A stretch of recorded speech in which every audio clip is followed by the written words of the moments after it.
Hi, ഇന്ന് ഉള്ളത് നമുക്കൊരു റിവ്യൂ ആണ്, ബുക്ക് റിവ്യൂ ആണ്. വളരെ ഡീറ്റെയിൽഡ് ആയിട്ടുള്ള ബുക്ക് റിവ്യൂ. അപ്പോൾ ബുക്കൊക്കെ വായിക്കാൻ ഇഷ്ടമുള്ളവരാണെങ്കിൽ അവർക്ക് ഈ വീഡിയോ ഫുള്ള് കാണാം. ഓക്കെ, അല്ലാതുള്ളവർക്കും കാണാം കേട്ടോ, പക്ഷേ നമുക്ക് കുറച്ചുകൂടി കാണാം. ഓക്കെ, അപ്പോൾ ഇന്ന് ഇൻട്രൊഡ്യൂസ് ചെയ്യാൻ പോകുന്ന book the colour purple by Alice Walker. ഇത് ആക്ച്വലി ഒരു പുലിറ്റ്സർ പ്രൈസ് കിട്ടിയ ബുക്കാണ്. ഞാൻ ഭയങ്കര റിലാക്സ്ഡ് ആയിട്ട് പറയാം. എനിക്ക് ചിലപ്പോൾ പെട്ടെന്ന് സ്പീഡിൽ പറഞ്ഞു പോകും ഞാൻ ചിലപ്പോൾ. ഓക്കെ, എനിക്ക് ഭയങ്കര എക്സൈറ്റഡ് ഈ ബുക്കിൻ്റെ റിവ്യൂ പറയാൻ. ബിക്കോസ് എനിക്ക് അത്ര ഇഷ്ടപ്പെട്ട, അത്ര വൈഡ് തീമായിട്ട് ഉള്ളൊരു ബുക്കാണ്. പിന്നെ ലൈക്ക് ഫീമെയിൽ എംപവർമെൻറ്റ് എന്ന് പറയാം. നമുക്കിത് വായിച്ചൊക്കെ കഴിഞ്ഞ് കഴിയുമ്പോഴത്തേനും നമുക്ക് ഭയങ്കര സന്തോഷം തോന്നും, കാരണം അത്ര രസമുള്ള ബുക്കാണ്. അപ്പോൾ ഞാൻ ഇതിൻ്റെ ബിഗിനിങ് തൊട്ട് ഈ കഥയുടെ മെയിൻ ആസ്പെക്റ്റുകൾ പറഞ്ഞു പോകാം. ഓക്കെ, അങ്ങനെ നമുക്ക് എൻഡ് ചെയ്യാം like A reading. Okay, so ഇത് കഥ എന്ന് പറഞ്ഞാൽ ഇത് ശരിക്കും ഒരു നോവലിൻ്റെ ഫോമാറ്റിലല്ല എഴുതിയേക്കുന്നത്. അതായത് ഇതിലെ മെയിൻ ക്യാരക്ടർ സെല്ലിയാണ്. അപ്പോൾ സെല്ലി എഴുതുന്ന ലെറ്റേഴ്സ്, ആദ്യമേ ദൈവത്തിന് എഴുതുന്ന ലെറ്റർ, അതിനുശേഷം അവളുടെ മാറ്റങ്ങൾക്കനുസരിച്ചിട്ട് അത് സിസ്റ്ററിനാകുന്നു, അതിനുശേഷം അവസാനം അത് ദൈവത്തിന്, സിസ്റ്റേഴ്സ്, അങ്ങനെ അവൾ ഇൻക്ലൂഡ് ചെയ്യുന്ന ആളുകളിലേക്ക് എത്തുന്നു. ഓക്കെ, അപ്പോൾ തുടക്കം എന്ന് പറഞ്ഞാൽ ഇത് ശരിക്കും 1900s നടക്കുന്ന ആഫ്രിക്കൻ അമേരിക്കൻ കമ്മ്യൂണിറ്റിയുടെ ലൈഫാണ് പറയുന്നത്. ഓക്കെ, അതിലെ മെയിൻ ക്യാരക്ടറാണ് സെല്ലി. നമുക്ക് ഒരുപാട് ക്യാരക്ടേഴ്സിനെ കാണാൻ പറ്റും. സെല്ലി, ഷഗാവിറി, ദെൻ മിസ്റ്റർ ആൽബർട്ട്, അദ്ദേഹത്തിന് ഫസ്റ്റ് ഒരു നെയിം ഉണ്ട് കേട്ടോ വേറെ, പിന്നെ സൂഫിയ, ഹാർപ്പോ, ഇങ്ങനെ ഒരുപാട് ക്യാരക്ടേഴ്സ് ഉണ്ട്. ഒരുപാട് ക്യാരക്ടേഴ്സ് എന്ന് പറഞ്ഞാൽ എല്ലാവർക്കും അവരവരുടേതായ റോളുണ്ട്. എനിക്ക് അതാണ് ഏറ്റവും ഇഷ്ടപ്പെട്ടത്. കാരണം ഒരു ക്യാരക്ടറും അതിന് വിലയില്ലാതാവുന്നില്ല, എല്ലാവർക്കും പറയാനുണ്ട് ഓരോന്ന്. അത്ര രസമാണ് ഇത് ഓരോ ക്യാരക്ടറിനെ പോർട്രേറ്റ് ചെയ്തിരിക്കുന്നത്. റീഡേഴ്സിനെ സംബന്ധിച്ച് മനസ്സിലാക്കാൻ പറ്റും. ഭയങ്കര എക്സൈറ്റ്മെൻ്റ് ആയിരിക്കും എല്ലാ ക്യാരക്ടേഴ്സിനും എന്തെങ്കിലുമൊക്കെ പറയാനുണ്ടെന്ന് വന്നു കഴിയുമ്പോൾ. സോ അതുപോലൊരു ബുക്കാണ് കേട്ടോ. അപ്പോൾ സില്ലി എന്ന് പറയുന്നത് നമ്മുടെ മെയിൻ ക്യാരക്ടർ. അപ്പോൾ അവൾ ജീവിക്കുന്ന, അവൾ അച്ഛനെന്ന് വിശ്വസിക്കുന്ന ഒരാളും അമ്മ മരിച്ചുപോയി. അപ്പോൾ ആളുടെ കൂടെയാണ് ജീവിക്കുന്നത്. സെല്ലിക്കൊരു സിസ്റ്ററുണ്ട്, സെല്ലിയുടെ തന്നെ സിസ്റ്റർ, വേറെ ഉണ്ട് കേട്ടോ സിബ്ലിങ്സ്. അപ്പം നെറ്റി എന്നാണ് പേര്. നെറ്റി, she is also main character in this novel. അപ്പോൾ ഈ സെല്ലി അച്ഛനെന്ന് വിശ്വസിക്കപ്പെടുന്ന ആളിൽ നിന്ന് പ്രഗ്നൻ്റ് ആവുന്നു. 2 കുട്ടികളുണ്ടാവുന്നു. പക്ഷെ അവൾ വളർത്തുന്നൊന്നുമില്ല, അവൾക്ക് വളർത്താൻ പറ്റുന്നില്ല, ആൾ വളർത്താൻ സമ്മതിക്കുന്നില്ല. അപ്പോൾ ഒന്ന് ആലോചിക്കുക, അതായത് അച്ഛനെന്ന് വിശ്വസിക്കുന്ന ഒരു ഒറിജിനൽ അച്ഛനല്ല, പക്ഷേ അവളുടെ വളരെ ചെറിയ പ്രായത്തിൽ, 18 വയസ്സിന് മുന്നേ വളരെ ചെറിയ പ്രായത്തിൽ അയാൾ മിസ്ബിഹേവ് ചെയ്യുന്നു. അമ്മ മരിച്ചു പോകുന്നു. അപ്പോൾ അവൾക്ക് ആ വീട്ടിൽ അവൾ ആകെ ഒറ്റയ്ക്കാണ്. അതായത് അവളുടെ സങ്കടങ്ങൾ പറയാൻ ഒരാളില്ല, അവൾ പറയുന്നത് മനസ്സിലാക്കാൻ ഒരാളില്ല. അവൾ അൺഎഡ്യൂക്കേറ്റഡ് ആണ്. അപ്പോൾ അവൾക്ക് ശരിക്കും സത്യം പറഞ്ഞാൽ ഗ്രാമറൊന്നും അറിയില്ല. ഈവൻ അമേരിക്കയിൽ ജീവിക്കുമ്പോഴേ ഗ്രാമർ അറിയില്ല, ലാംഗ്വേജ് ഭയങ്കര എക്സ്പ്രസീവ് അല്ല. അപ്പോൾ അവൾ അനുഭവിക്കുന്നൊരു സങ്കടമുണ്ട്, ഇതൊന്നും പറയാൻ പറ്റുന്നില്ല ആരോടും. അതിനുശേഷം ഇവൾക്ക് മാരേജ് ഇതൊന്നും താല്പര്യമില്ല, കാരണം അവൾ ഇതുപോലൊരു ഭയങ്കര ട്രോമയിലൂടെ കടന്നു പോകുന്ന ഒരാളാണ്. അപ്പോൾ അവൾക്ക് ആകെയുള്ളൊരു ആശ്വാസം എന്ന് പറയുന്നത് അവൾ വിശ്വസിക്കുന്ന ദൈവം. അപ്പം അവളെ സംബന്ധിച്ച് ദൈവം എന്ന് പറയുന്ന കോൺസെപ്റ്റ് എന്ന് പറയുന്നത് ഒരാണ്, പെണ്ണിൻ്റെ സങ്കടങ്ങളൊക്കെ കാണുന്ന ഒരാണ് എന്നുള്ളത് മാത്രമേ ഉള്ളൂ, അല്ലെങ്കിൽ അതിനൊരു സൊല്യൂഷൻ കൊടുക്കുന്ന ഒരാളല്ല എന്നുള്ളതിലാണ് അവൾ നിൽക്കുന്നത്. പക്ഷെ എന്നാൽ പോലും അവൾക്ക് ദൈവം എന്ന് പറയുന്ന എന്തോ ഒന്നുണ്ടെന്ന് വിശ്വസിക്കുമ്പം അവൾക്ക് കിട്ടുന്ന ഒരു ആശ്വാസം. അങ്ങനെ ആ ആശ്വാസത്തിന് വേണ്ടിയിട്ടാണ് അവൾ ഈ കത്തുകൾ എഴുതുന്നത്. അപ്പോൾ ഈ കത്തുകൾ എഴുതുമ്പോൾ അതിലെല്ലാം ഇവളുടെ സങ്കടങ്ങൾ ഷെയർ ചെയ്യാണ്. കാരണം അവൾ നോക്കുമ്പം ഇവളുടെ സങ്കടങ്ങൾ മനസ്സിലാക്കാൻ പറ്റിയ ആരും അവൾക്കില്ല. അങ്ങനെ വന്ന് അവൾ ആ ലെറ്റർ എഴുതുന്നു. അപ്പോൾ ആ ലെറ്ററൊക്കെ നമ്മൾ ഫസ്റ്റ് വായിക്കുമ്പോഴൊക്കെ അവളുടെ സങ്കടങ്ങൾ, ഇങ്ങനെ പ്രഗ്നൻ്റ് ആയത് ഞാൻ ഒരിക്കലും എക്സ്പെക്റ്റ് ചെയ്തില്ല തുടങ്ങിയ സങ്കടങ്ങളൊക്കെയാണ് നമ്മൾ കാണുന്നത്. അതിനുശേഷം ഈ അച്ഛനെന്ന് വിശ്വസിക്കുന്ന അയാൾ ഇവളെ വേറൊരാൾക്ക് കൊടുക്കുവാണ്, മാരേജ് എന്നുള്ള പേരിൽ. ഈ വേറെ കെട്ടുന്ന ആളാണെങ്കിലോ ആൾക്ക് ഓൾറെഡി വൈഫ് ഉണ്ടായിരുന്നു, പോയി, പിന്നെ കുട്ടികൾ. അപ്പോൾ അയാളുടെ കൂടെ ഇവക്ക് ഒരിക്കലും മാരേജ് താല്പര്യമില്ല. പക്ഷെ അവളുടെ ചോയ്സിന് അവിടെ പ്രാധാന്യമൊന്നുമില്ലല്ലോ. അപ്പോൾ അങ്ങനെ അവൾ അയാൾക്കിപ്പോൾ പോവുകയാണ്. അപ്പോൾ ഇവൾ മോശം പെൺകുട്ടിയാന്നൊക്കെ അയാളോട് പറഞ്ഞു കൊടുക്കുന്നുണ്ട് കേട്ടോ ഈ അച്ഛനെന്ന് പറയുന്ന ആൾ. എന്നിട്ട് അവിടെ ചെല്ലുന്നു. അവിടെ ചെന്നപ്പോൾ അവൾ അനുഭവിക്കുന്ന ലൈഫ് അതിനേക്കാൾ കഷ്ടമാണ്. കാരണം ഇതൊരിക്കലും സ്നേഹത്തിൽ നിന്നുണ്ടായൊരു ബന്ധമല്ല, അയാളാണെങ്കിൽ അവളെ നേരെ ചൊവ്വേ ബെഡ്റൂമിലാണെങ്കിലും ഒന്നും ട്രീറ്റ് ചെയ്യുന്നില്ല. അയാൾക്ക് ഒരു വേലക്കാരിയെ പോലെ ട്രീറ്റ് ചെയ്യുന്നു. അപ്പോൾ അവിടെ ചെന്നപ്പോഴും അവൾക്ക് അവരുടെ സങ്കടങ്ങൾ കേൾക്കാൻ ആരുമില്ല. സോ അവൾ വീണ്ടും ദൈവത്തിനുള്ള കത്ത് എന്നുള്ള മട്ടിലാണ് ഇവളുടെ സങ്കടങ്ങളൊക്കെ കുറിച്ച് വെക്കുന്നത്. സത്യം പറഞ്ഞ് ഇവൾ ഇവോൾവ് ആവുന്നതിനനുസരിച്ചിട്ട് ഇവളുടെ ലാംഗ്വേജ് ഇവോൾവ് ആവുന്നത് നമുക്ക് കാണിച്ചു തരുന്നുണ്ട് റൈറ്റർ. അത് വായിച്ചു വരുമ്പോൾ നമുക്ക് മനസ്സിലാവും. ദെൻ പക്ഷേ ഈ ഹസ്ബൻഡിൻ്റെ അടുത്ത് ഇവൾക്ക് എന്തും പറയാൻ പറ്റുന്നൊരു സ്പേസ് അല്ല.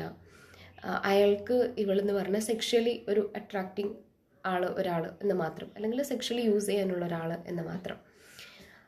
ഇയാൾക്കാണെങ്കിൽ ഒരു ലേഡീനെ ഇഷ്ടമാണ്, അത് ഷഗാവരി എന്ന് പറയും. അപ്പോൾ ഷീസ് എ സിംഗർ.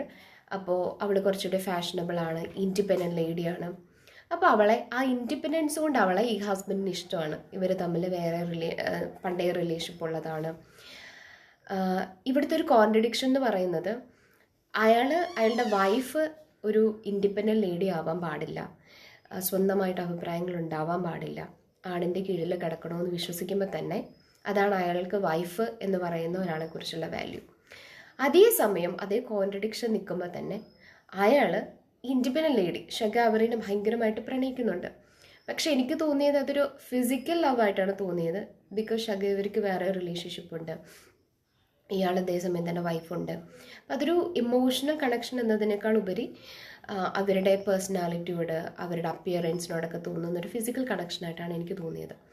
പക്ഷേ ഈ പറഞ്ഞ കോൺട്രഡിക്ഷനാണ്. അതായത് ആ സമയത്തെ ആഫ്രിക്കൻ മെന്നിൻ്റെ കുറേയൊക്കെ മെന്നിൻ്റെ ഉള്ളിലുള്ള അവരുടെ കമ്മ്യൂണിറ്റി, അവരുടെ വൈഫ് എന്നൊക്കെ പറയുമ്പോൾ അവർക്ക് ഇന്ന ക്വാളിറ്റീസ് ഉണ്ടാവണം.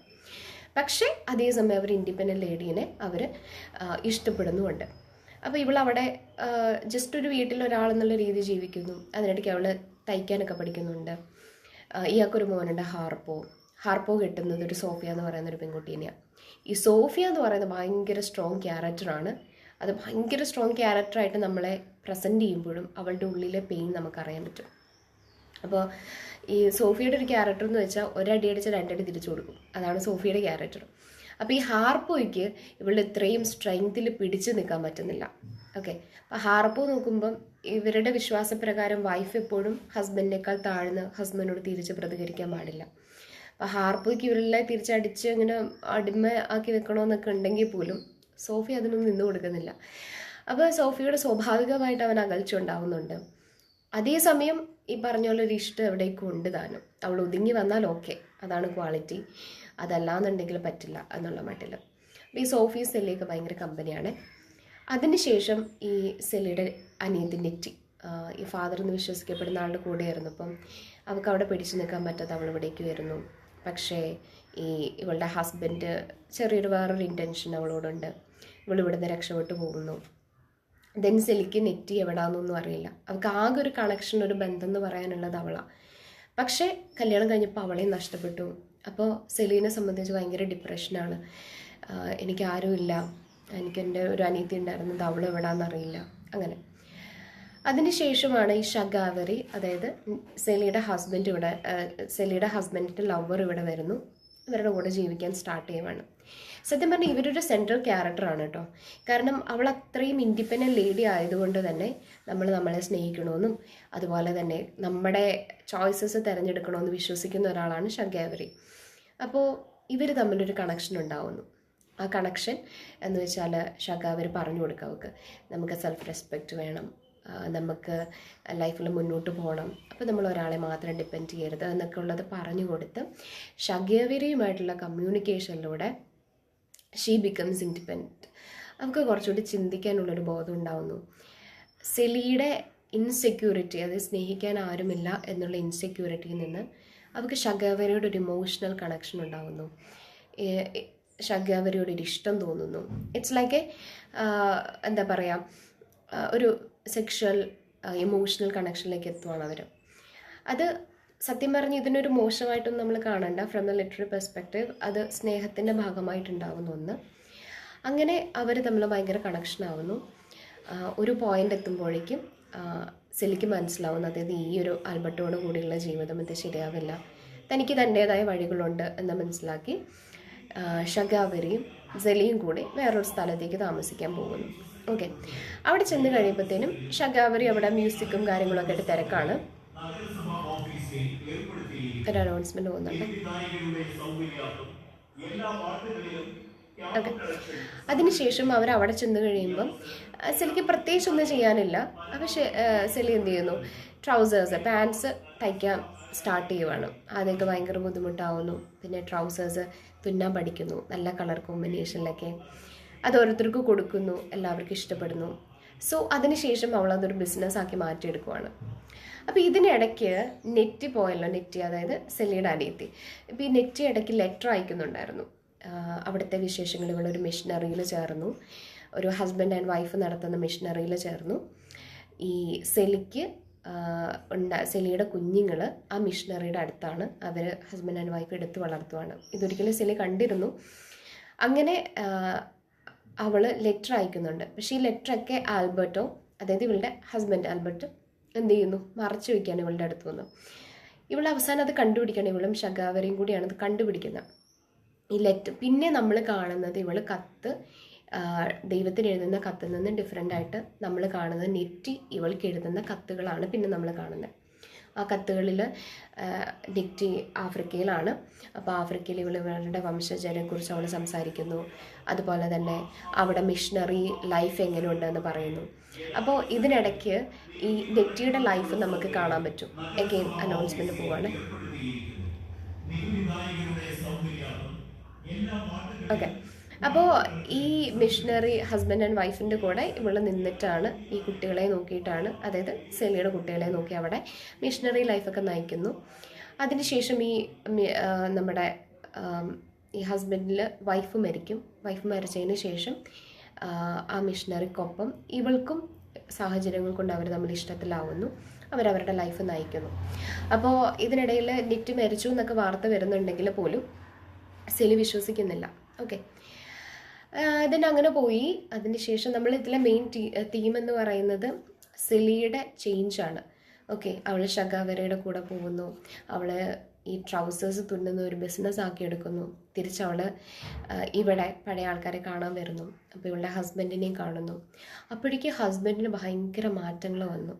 ആൾ ഒറ്റയ്ക്ക് ജീവിക്കാൻ തുടങ്ങിയപ്പോഴേക്കും ആൾ സ്ത്രീകൾ ഇൻഡിപെൻഡൻ്റ് ആവുന്നതിനെക്കുറിച്ച്, ലൈഫിനെക്കുറിച്ച് ഒക്കെ ആൾക്ക് ഒരുപാട് മാറ്റങ്ങൾ, പെർസ്പെക്റ്റീവ്സ് ഉണ്ടാവുകയാണ്.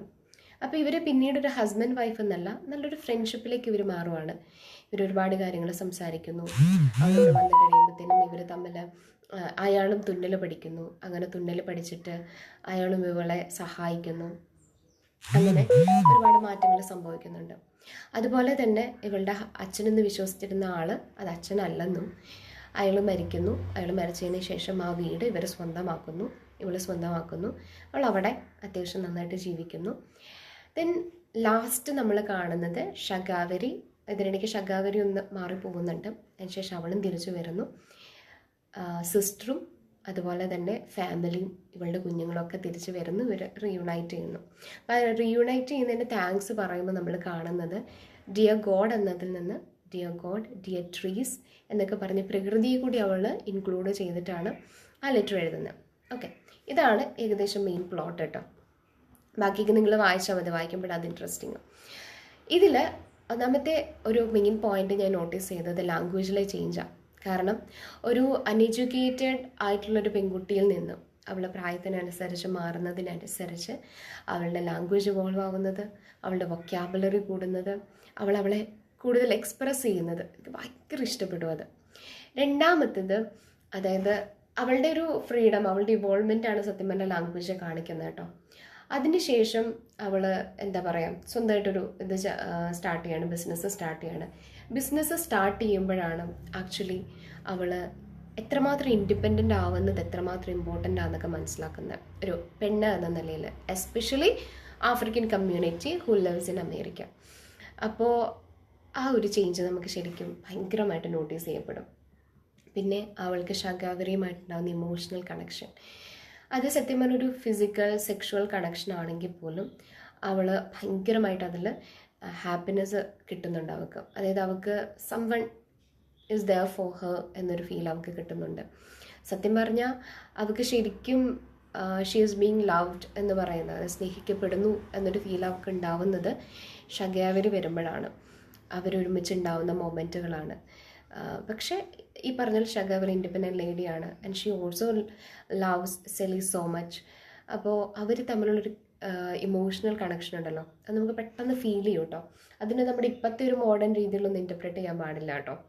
പിന്നെ ഇതിൽ ഏറ്റവും എനിക്ക് ഇഷ്ടപ്പെട്ട ഒരു കാര്യം, വേറൊരു ഫാക്ടർ എന്ന് പറയുന്നത് സെലിയുടെ കോൺസെപ്റ്റാണ് അബൌട്ട് ഗോഡ്. ഞാൻ പറഞ്ഞല്ലോ, അവളെ സംബന്ധിച്ച് എന്താ പറയുക, ദൈവം എന്ന് പറയുന്നത് ഒരാണ്, സങ്കടങ്ങളൊക്കെ കാണുന്ന ഒരാണ് എന്നുള്ള രീതിയായിരുന്നു. എന്നിട്ട് ഷഗാവർ അവളോട് പറയുന്നുണ്ട്, ദൈവം എന്ന് പറയുന്ന അങ്ങനെ ഒരാളല്ല, നമ്മുടെ സന്തോഷങ്ങളിൽ, നമ്മുടെ പ്രവർത്തികളിലാണ് ദൈവം ഇരിക്കുന്നത് എന്ന് പറഞ്ഞിട്ട് ഷഗാവർ പറഞ്ഞു കൊടുക്കുമ്പം ഷഗാവർ പറയുന്നുണ്ട്, അതായത് നിനക്ക് ചുറ്റുമുള്ള പ്രകൃതിയെ, നിനക്ക് ചുറ്റുമുള്ള സന്തോഷത്തെ നിനക്ക് നോട്ടീസ് ചെയ്യാൻ പറ്റുന്നില്ലെങ്കിൽ നീ ദൈവത്തെ കാണുന്നില്ല, അറിയുന്നില്ല.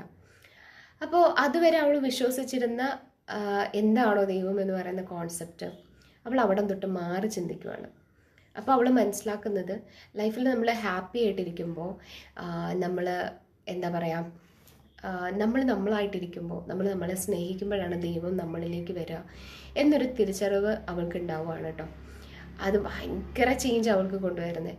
അപ്പോൾ അവൾ മനസ്സിലാക്കുന്ന ഒരു കാര്യം, ലൈഫിൽ ഒരാളും ഇല്ലെങ്കിൽ പോലും നമുക്ക് നമ്മളെ ഹോൾഡ് ഓൺ ചെയ്യാനോ അല്ലെങ്കിൽ നമ്മളെ സ്നേഹിക്കാനോ ഒരാളോ ഇല്ലെങ്കിൽ പോലും life has to move on, ജീവിതം മുന്നോട്ട് പോയേ പറ്റൂ എന്നുള്ളൊരു തിരിച്ചറിവ് അവൾക്ക് ഉണ്ടാവുകയാണ്. അതാണ് അവളുടെ സെൽഫ് റിയലൈസേഷൻ എന്ന് പറയുന്നത്. അപ്പോൾ അതുവരെ ഉണ്ടായിരുന്ന അവളുടെ ദൈവം എന്ന് പറയുന്ന കോൺസെപ്റ്റ് മാറി അവളെ സ്നേഹിക്കാൻ തുടങ്ങുന്നു, അവൾക്ക് ചുറ്റുമുള്ളതിനെ സ്നേഹിക്കാൻ തുടങ്ങുന്നു, പ്രകൃതിയെ കൺഗ്രാജുലേറ്റ് ചെയ്യാൻ പഠിക്കുന്നു. ആ ഒരു മാറ്റം അവളുടെ ലൈഫിൽ പിന്നീട് നമുക്ക് കാണാനായിട്ട് പറ്റും.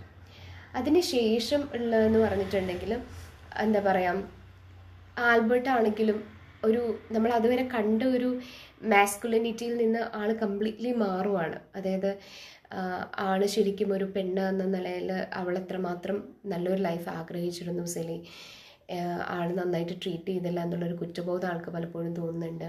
പക്ഷേ അയാൾ പിന്നീട് മാരേജ് ചെയ്യാൻ, നമുക്ക് വീണ്ടും മാരേജ് ചെയ്ത് ജീവിക്കാമെന്ന് പറയുമ്പോഴും സെലി പറയുന്നു വേണ്ട എന്നുള്ള രീതിയിലേക്ക് വരുന്നു. കാരണം സെലിക്ക് ഇൻഡിപെൻഡൻ്റായി ജീവിച്ചാൽ മതി, അങ്ങനെ ഒരു ലൈഫ് അവൾ ആഗ്രഹിക്കുന്നില്ല. പക്ഷെ അവർ നല്ല ഫ്രണ്ട്ഷിപ്പിൽ പിന്നെ മുന്നോട്ട് പോവാണ് കേട്ടോ. അപ്പോൾ എനിക്കതും ഭയങ്കര ഇഷ്ടപ്പെട്ടൊരു കാര്യമാണ്.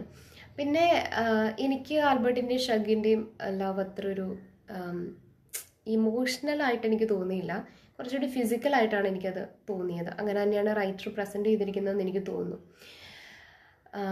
അങ്ങനെ അത് ഒരു പോയിൻ്റാണ്. പിന്നെയുള്ള ഇതിൽ വേറൊരു കാര്യമുണ്ട്, അതായത് ഇതിൽ പറയുന്നൊരു കാര്യമുണ്ട്, അതായത് ഷഗാവരി സെലിയുമായിട്ട് പിരിഞ്ഞു പോകുന്നൊരു സമയത്ത് ഇവൾ ആദ്യമൊക്കെ ഭയങ്കര സങ്കടമാണ്. അതിനുശേഷം ഇവൾ മനസ്സിലാക്കുന്നൊരു കാര്യമാണ്, അതായത് ഷഗാവരി ഒപ്പം ഉണ്ടെങ്കിൽ ഞാൻ ഹാപ്പി ആയിരിക്കും, അവരില്ലെങ്കിൽ ഞാൻ കോണ്ടൻ്റ് ആയിരിക്കും, അവരില്ലെങ്കിൽ പോലും ഞാൻ കണ്ടൻ്റ് ആയിരിക്കും, അതായത് ഞാൻ സാറ്റിസ്ഫൈഡ് ആയിരിക്കും ലൈഫിൽ.